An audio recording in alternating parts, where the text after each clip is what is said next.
بیگم صاحبہ، گھر کے در و دیوار کی حالت بہت ناگفتبا ہے۔ ان کی سفیدی اور پینٹ کے کام میں کم از کم مہینہ بھر لگے گا اور کافی خرچہ بھی آئے گا۔ ارے بیٹا، تم میرے بیٹے کی طرح ہو۔ ایسا کرو، منو بھائی سے راج مزدوری کے لیے جتنے پیسے لینے چاہو لے لو اور میرا یہ کام کر دو۔ یہ مجھ بڑھیا پر تمہارا احسان ہوگا۔ کوئی بات نہیں بیگم صاحبہ۔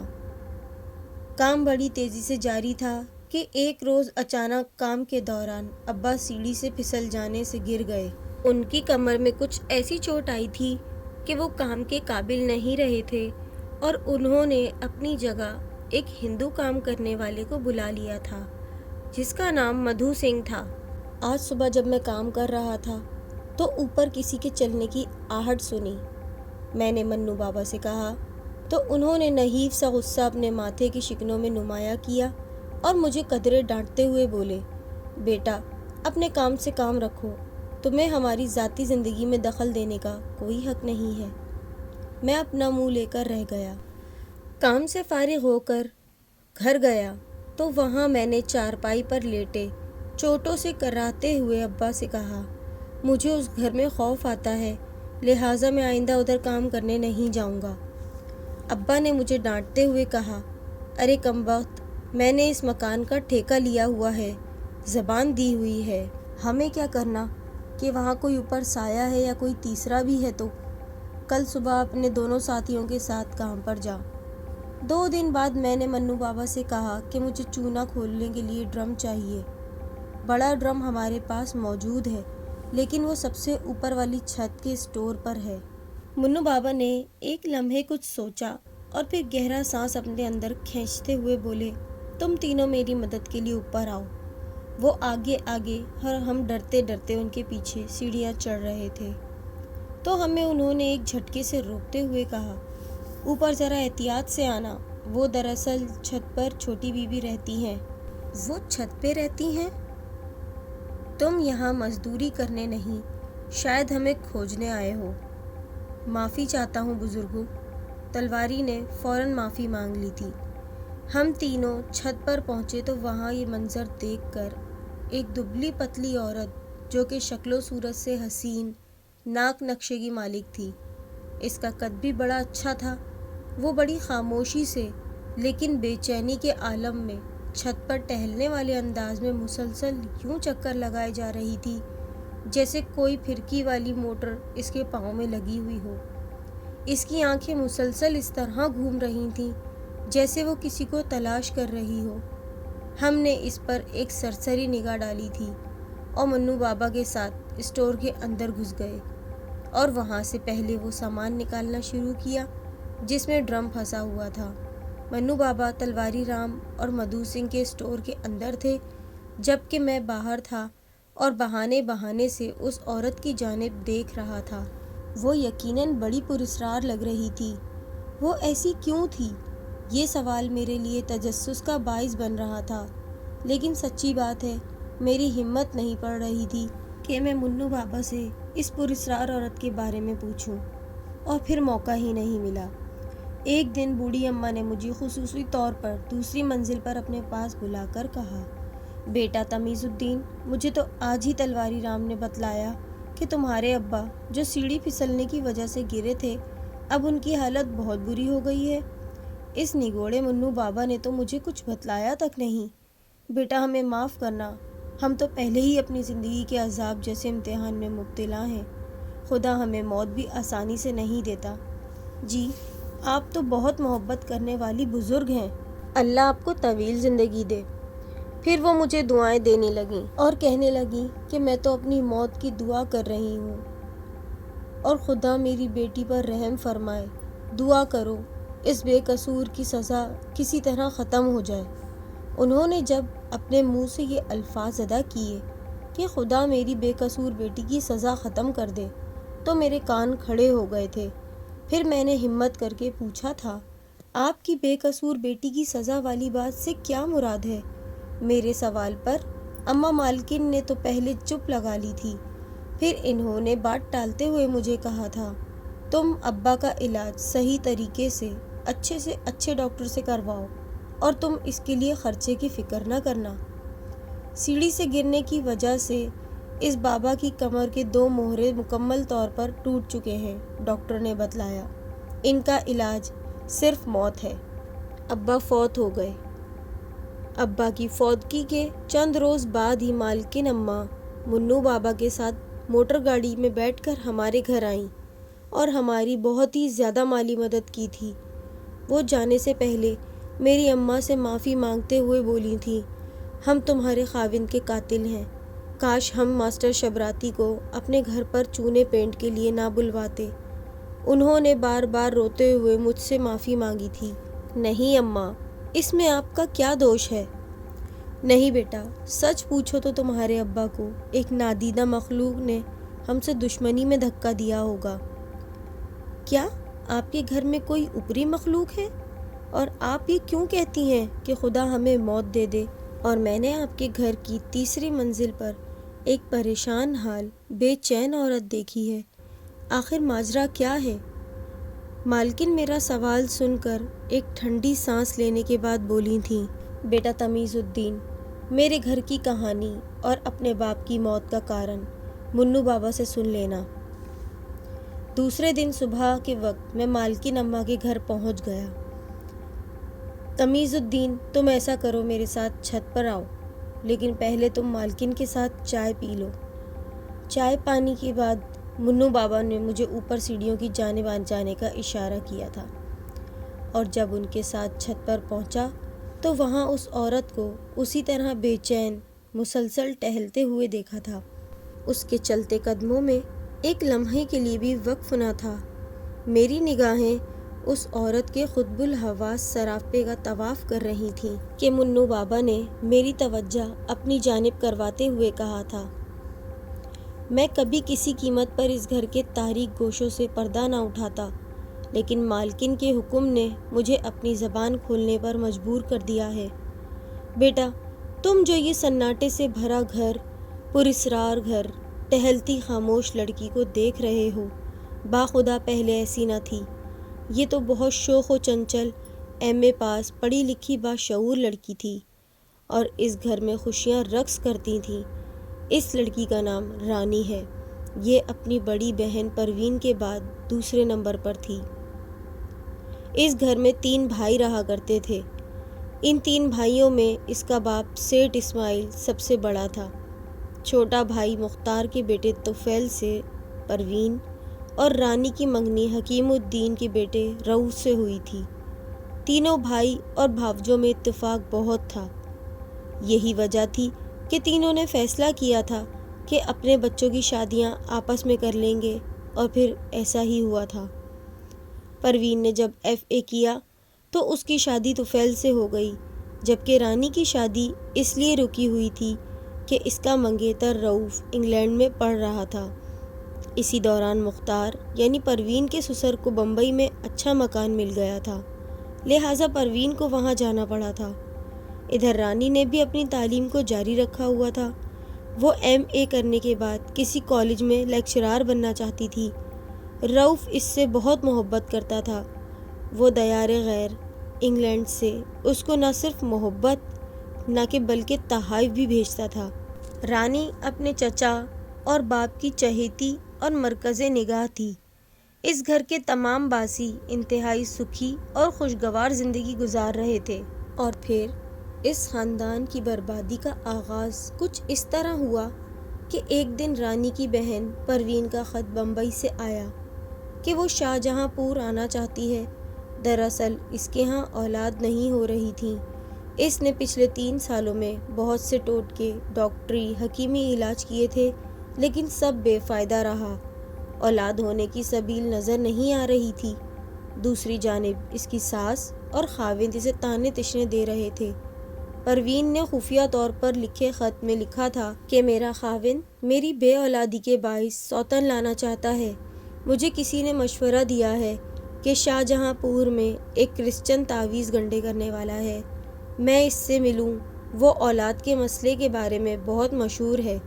اس کے علاج سے کافی لوگوں کو فائدہ حاصل ہوا ہے۔ میں اس غرض سے گھر آنا چاہتی ہوں۔ پروین جب شاہجہاں پور اپنے گھر آئی تو اس کے گھر والوں نے ابتدائی طور پر اس کرسچن عامل کے بارے میں معلومات حاصل کی تو انہیں پتہ چلا کہ اس عامل کے عمل کے باعث بے اولاد جوڑوں کے ہاں بچے ہوئے ہیں۔ پروین کے ماں باپ نے اپنی بیٹی کو اجازت دے دی تھی کہ وہ مذکورہ کرسچن عامل کے پاس چلی جائے۔ طے یہ ہوا تھا کہ پروین اپنی اماں کے ساتھ جائے گی، لیکن اس روز اتفاق سے اماں بیمار ہو گئی تھیں، سو ان کی جگہ پروین نے رانی کو کہا تھا کہ تم میرے ساتھ چلو۔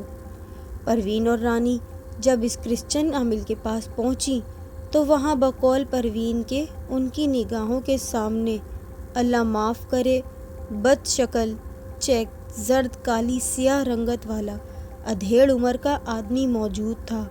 وہ شکل و صورت سے عورت پرست قسم لگ رہا تھا۔ اس نے پروین سے کہا کہ وہ اسے ایسا مؤثر ٹوٹکا بتائے گا جس کی بدولت اس کے ہاں اولاد نرینہ ضرور پیدا ہوگی، اور وہ بھی جڑواں، لیکن اس کی قیمت اسے پیسے میں نہیں کسی اور صورت میں دینی ہوگی۔ پروین نے پریشانی کے عالم میں پوچھا تھا، کیا قیمت؟ اس بد شکل کرسچن عامل نے رانی کے سراپے کا جائزہ لیتے ہوئے کہا تھا، اولاد ہونے کی صورت میں اس لڑکی کی شادی مجھ سے کر دی جائے۔ پروین اس وقت اپنی غرض میں اتنی مہو تھی کہ اس نے عامل کی اس بات پر اتنا دھیان ہی نہ دیا۔ دوسری جانب رانی نے اس بات کو عامل کا مذاق سمجھتے ہوئے کہا تھا، ہاں میں تم سے شادی کر لوں گی، تو بس میری بہن کی ماں بننے کی تمنا پوری کر دو۔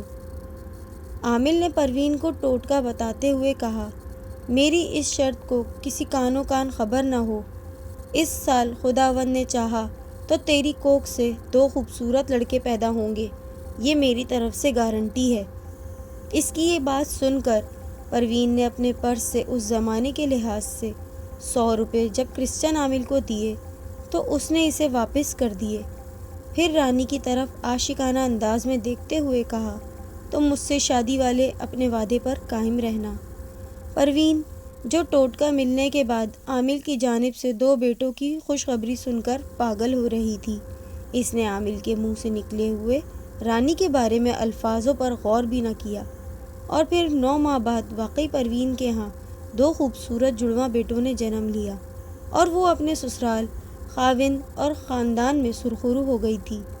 جب اپنے دونوں مولود لڑکوں کو لے کر شاہ جہاں پور آئی تھی تو سیٹھ اسماعیل اور پروین نے یہ فیصلہ کیا تھا کہ وہ اس کرسچن کو اس وقت کے لحاظ سے 1000 روپے اور کچھ تحائف دیں گے۔ اس کام کے لیے وہ مجھے بھی ساتھ لے گئے۔ ہم جب اس کرسچن عامل کے گھر پہنچے تو وہاں اس نے بڑے دلیرانہ انداز میں کہا تھا، مجھے تو یہ سب نہیں چاہیے، مجھے تو رانی سے شادی کرنی ہے، وہ مجھ سے وعدہ کر کے گئی تھی۔ سیٹھ صاحب، پروین اور مجھے اس کے منہ سے نکلے یہ الفاظ سن کر شدید غصہ آیا تھا۔ منہ سنبھال کر بات کر بے غیرت، سیٹھ صاحب نے اسے ڈانٹتے ہوئے کہا۔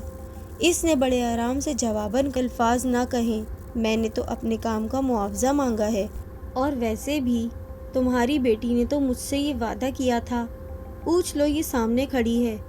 کیا بکواس کر رہے ہو؟ پروین نے اسے لتاڑتے ہوئے کہا تھا۔ ذلیل انسان، میری بہن کی چچا کے بیٹے سے منگنی ہو گئی ہے۔ اور پھر پروین نے اپنی برداشت کے دائرے سے نکلتے ہوئے اس کے منہ پر ایک زوردار تھپڑ رسید کر دیا، اور ساتھ ہی میں نے اور اسماعیل صاحب نے اس کو بہت برا بلا کہا تھا۔ تمہیں میری بے عزتی بہت مہنگی پڑے گی، دیکھنا میں تم لوگوں کا کیا حال کرتا ہوں۔ کرسچن عامل نے اپنا خون آلود چہرہ صاف کرتے ہوئے ہمیں یہ دھمکی دی تھی۔ ہم نے اس کی پولیس میں رپورٹ بھی کی، لیکن تھانے والوں نے اپنی مٹھی گرم کر کے اسے فارغ کر دیا۔ وہ عامل بہت جنونی انسان تھا۔ اس نے پھر یہ کیا کہ ایک روز بھرے بازار میں رانی کا ہاتھ پکڑ کر کہا، تو مجھ سے وعدے کے مطابق شادی کر لے، تو میرے دل کو بھا گئی ہے۔ اگر تو نے مجھ سے شادی نہ کی تو یاد رکھ، میں تجھے کسی مرد کے قابل نہ چھوڑوں گا، دنیا تجھ پر تھوکے گی۔ وہاں موجود دکانداروں نے اس کی خوب پٹائی کی تھی تو وہ چلا گیا تھا۔ ادھر رانی کی بہت بدنامی ہو گئی تھی۔ اس نے انگلینڈ رؤف کو خط لکھا کہ خدا کے لیے سب کچھ چھوڑ کر فوراً آؤ، میرے ساتھ یہ واقعہ پیش آ گیا ہے۔ رؤف فوراً ہی انگلینڈ سے آ گیا تھا۔ وہ بڑے دل والا، پڑھا لکھا اور شریف انسان تھا۔ اس کے تمام حالات جاننے کے باوجود رانی اور رؤوف کے گھر والوں نے یہ طے کیا کہ شادی کے فوراً بعد رانی انگلینڈ چلی جائے گی۔ ان کے اس اقدام سے رانی اس منحوس کرسچن سے دور ہو جائے گی۔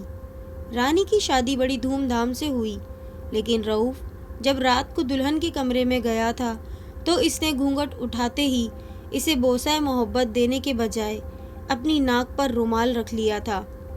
رانی نے حیرت سے پوچھا تھا، کیا بات ہے؟ کیا میں دلہن نہیں کوئی بھنگن ہوں جو آپ نے اس طرح ناک پر رومال رکھ لیا ہے؟ رؤوف خاموشی سے اسے دیکھتا رہا، لیکن زبان سے کچھ نہیں بولا۔ رانی نے تنگ آ کر اسے جھنجھوڑتے ہوئے پوچھا، کیا بات ہے؟ تم یکدم جھٹکے سے میرے وجود سے علیحدہ کیوں ہو گئے ہو؟ اب رؤوف نے آہستہ سے لب کھولتے ہوئے کہا تھا، مجھے تمہارے وجود سے عجیب سی بدبو آ رہی ہے۔ یہ تم کیا بکواس کر رہے ہو؟ رانی نے روتے ہوئے سوال کیا۔ میں سچ کہہ رہا ہوں رانی، تمہارے بدن سے بدبو آ رہی ہے۔ رانی تو جیسے جنون میں آ گئی تھی۔ اس نے رؤوف کو جھنجھوڑا اور چلاتے ہوئے کہا تھا، دیکھو میں گلاب اور اپٹن جیسی خوشبوؤں سے نہائی ہوئی ہوں، تم کیسی پاگلوں جیسی باتیں کر رہے ہو۔ وہ بری طرح سے چیخنے چلانے لگی تھی۔ رانی کیونکہ اسی گھر میں بیاہ کر اسی گھر کے دوسرے پورشن میں آ گئی تھی، اس لیے اس کی چیخ و پکار نے رانی اور رؤوف دونوں کے گھر والوں کو ہلا کر رکھ دیا تھا۔ سب لوگ جلدی سے دروازے پر بہت پریشان کن انداز میں پہنچے جہاں عذاب پڑا ہوا تھا۔ بڑی بیگم اور سیٹھ اسماعیل نے گھبرا کر رؤوف سے پوچھا تھا، کیا ماجرا ہے؟ اس پر رؤوف نے بہت مایوس کن انداز میں کہا تھا، رانی کے جسم سے بہت بری بدبو آ رہی ہے۔ بیٹا تم کتنی بھونڈی اور عجیب بات کر رہے ہو، دیوانے ہو گئے ہو کیا؟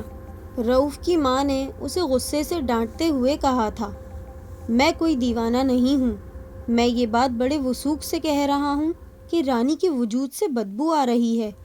رؤوف کی یہ بات سن کر بڑی مالکن نے جنونی حالت میں سب کو دھکا دیا تھا اور آگے بڑھ کر پاگلوں کی طرح رانی کے جسم کو اپنی ناک لگا کر سونگھتے ہوئے بولی تھیں، ارے بے وقوف، اس کے جسم سے تو حنا، اپٹن، گلاب اور دیگر چیزوں کی خوشبو آ رہی ہے۔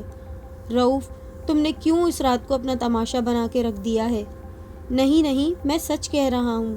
رؤوف اب بھی اپنی بات پر قائم تھا۔ اچھا بیٹی، تم ایسا کرو کہ میرے کمرے میں چل کر سو جاؤ، اور رؤوف مجھے لگتا ہے کہ تم بیمار ہو، تم بھی آرام کرو، صبح کچھ فیصلہ کریں گے۔ صبح ہوئی تو ولیمے والے دن گھر کے تمام افراد یعنی سسرال اور میکے والے افسردگی کی تصویر بنے ہوئے تھے۔ اس رات رؤوف کو بزرگوں نے سمجھا بجھا کر رانی کے کمرے میں بھیجا۔ رانی کے جسم پر کوئی قیمتی خوشبوؤں کے عطریات کی بوتلیں انڈیلی گئیں۔ پورا کمرہ دلکش خوشبوؤں سے مہک رہا تھا۔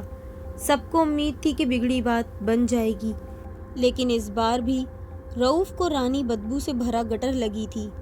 اس نے بہت مجبوری والی کیفیت میں رانی سے رخ موڑ کر کہا تھا، میں تمہیں دل سے اپنی بیوی مانتا ہوں۔ یہ جو کچھ بھی تمہارے ساتھ ہو رہا ہے، اس کے باوجود میں تمہیں محبت کرتا ہوں، لیکن میں تمہیں زوجیت کا حق نہیں دے سکتا، نہ تمہارے ماتھے پر طلاق کا کلنک لگاؤں گا۔ یہ کہہ کر رؤوف کمرے سے یوں نکلا جیسے رانی کے دل سے نکلا ہو۔ رانی تو بیاہی ان بیاہی ایک سی ہو گئی تھی۔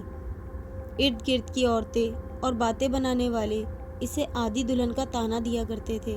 اس حالات کے باعث دونوں بھائیوں میں بھی لڑائی ہو گئی تھی۔ رؤوف واپس انگلینڈ چلا گیا۔ خوشیوں بھرے گھر میں اداسی نے ڈیرے ڈال لیے۔ پروین اور اس کے شوہر نے رانی کو جگہ جگہ ڈاکٹروں، حکیموں اور مولویوں، تعویذ گنڈے والوں کو دکھایا۔ سب نے مشترکہ طور پر یہ جواب دیا کہ رؤوف کے دماغ پر شاید کوئی جادو کر گیا ہے، ورنہ تو رانی بظاہر میڈیکلی طور پر بالکل ٹھیک ہے۔ البتہ ایک کالے علم کرنے والے نے یہ بتایا کہ رانی پر اس کرسچن عامل نے کچھ ایسا عمل کروا دیا ہے کہ جو بھی مرد اس کے قریب جائے گا وہ اس کے جسم سے نکلنے والی بو سے نفرت کرے گا، اور یہ بدبو صرف اس کے قریب جانے والے مرد کو ہی محسوس ہوگی۔ رانی اب سارا وقت اس دن کو کوستی اور پروین سے لڑتی رہتی تھی، کاش میں تمہارے ساتھ اس حرام زادے عورت پرست عامل کے پاس نہ جاتی، اور اس سے مذاق میں یہ نہ کہتی کہ میں تجھ سے شادی کروں گی۔ کاش میں اس کے منہ پر اسی لمحے تھپڑ رسید کر دیتی۔ رانی کے حالات دن بدن بدتر ہونے لگے تھے۔ رؤوف اپنی تعلیم وغیرہ مکمل کر کے مکمل طور پر انگلینڈ میں ہی سیٹل ہو گیا تھا، لیکن اس نے رانی کو طلاق نہ دی، نہ ہی اپنے پاس بلایا۔ اب رانی تقریباً روزانہ اسے خط لکھتی تھی کہ رؤوف، مجھے تم سے شدید محبت ہے، دیکھو میرے وجود سے اب بدبو نہیں آتی، خدا کے لیے لوٹ آؤ۔ لیکن اسے وہاں سے کوئی جواب نہ آیا تھا۔ بالآخر تھک ہار کر بیٹھ گئی۔ وہ اس حد تک وہمی ہو گئی تھی کہ اس نے محلے کے ایک بچے کو بلایا اور پوچھا، کیا تمہیں میرے پاس سے بدبو آ رہی ہے؟ اس بچے نے بھی شدید گھبراہٹ کے عالم میں یہ کہا تھا، باجی مجھے تمہارے بدن سے مرے ہوئے چوہوں کی بدبو آ رہی ہے۔ پھر ایک دن یہ ہوا کہ رانی گھر سے غائب ہو گئی۔ اسے بہت تلاش کیا اور پولیس میں رپورٹ درج کروائی تو پتہ چلا کہ وہ اس کرسچن عامل کے گھر چلی گئی تھی اور اس کو قتل کرنے کے لیے تیز چھری سے اس پر وار کیے تھے۔ رانی کو پولیس نے عامل پر حملہ کرنے کے جرم میں گرفتار کر لیا تھا، جبکہ شدید زخمی عامل نے چوتھے روز یہ کہہ کر دم توڑ دیا تھا کہ رانی تو نے مجھ سے شادی نہیں کی، تو وعدہ خلاف ہے۔ دیکھ تو اب ساری زندگی کسی مرد کی قربت کو ترسے گی، جو بھی مرد تیرے قریب آئے گا وہ تجھے دھتکارے گا، تو اور تیرے گھر والے ساری زندگی مصائب کا شکار رہیں گے۔ تو موت مانگے گی تو وہ بھی تیرا مذاق اڑا کر چلی جائے گی، اور میں مرنے کے بعد بھی تمہارے گھر کے در و دیوار میں بس کر بدروح کی شکل میں تمہیں بے سکون کرتا رہوں گا۔ بس بیٹا، یہ سب کہہ کر وہ عیسائی عامل مر گیا۔ اس کے ساتھ سیٹھ اسماعیل بیٹی کے صدمے میں مر گئے تھے۔ رانی کو عدالت نے عامل کے خراب چال چلن سے واقف ہونے کے بعد اس کے قتل کے جرم میں سزائے موت کے بجائے 10 سال کی سزا سنائی تھی۔ وہ جیل ہی کی سزا میں پاگل ہو گئی تھی۔ چچا حکیم اور ان کا کنبہ اس منحوس مکان سے چلے گئے تھے۔ اب اس گھر میں بڑی مالکن اور رانی بی بی ہیں۔ اور بیٹا، ہو سکے تو ہمیں معاف کر دینا۔ ہم اگرچہ تمہارے ابا کی بے وقت موت کے ذمہ دار تو نہیں، لیکن بدقسمتی سے یہ گھر اس کا باعث بنا۔ وہ خبیث عامل تو مر گیا، لیکن اس کی روح اب بھی اس گھر کے در و دیوار میں ہمارا سکون اور خوشیوں کو برباد کرنے کے لیے ہمیشہ موجود رہتی ہے۔ اس کی بھٹکتی روح جب کبھی بھی دیکھتی ہے کہ اس گھر کو سجایا جا رہا ہے یا اس کی خوشیوں کا کوئی سامان ہو رہا ہے تو وہ کسی ہیلے بہانے سے اسے پامال کر دیتی ہے۔ اس روز جب تمہارے ابا، تم اور تلواری رام چونے اور پینٹ کا کام کر رہے تھے تو میں بڑی مالکن کے کمرے میں موجود ان کی معمول کی دوائی بنا رہا تھا، تو اچانک میرے ہاتھ سے دوائی کی شیشی بے اختیار گر کر ٹوٹ گئی تھی، اور اس کے ساتھ ہی مجھے در و دیوار میں پراسرار سا ارتعاش محسوس ہوا تھا۔ یہ سب کچھ بس میں محسوس کرتا ہوں اور سمجھ جاتا ہوں کہ اس خبیث عامل کی روح کوئی شیطانی حرکت کرنا چاہ رہی ہے۔ بس اسی لمحے نیچے سے تمہارے ابا کی سیڑھی سے گرنے کی آواز آئی۔ ظالم عامل کی روح اپنا کام کر چکی تھی۔ منو بابا نے یہ کہانی مکمل کرنے کے بعد مجھ سے کہا، بیٹا میری تم سے استدعا ہے کہ تم نیچے اتر کر اب کہیں رکنا نہیں، سیدھے اپنے گھر جانا اور کبھی اس طرف لوٹ کر نہ آنا۔ میں نے اس گھر سے نکلتے ہوئے جب آخری بار بے چینی سے ٹہلتے ہوئے رانی کو دیکھا تو وہ اپنے بازوؤں کو مسلسل سونگھے جا رہی تھی۔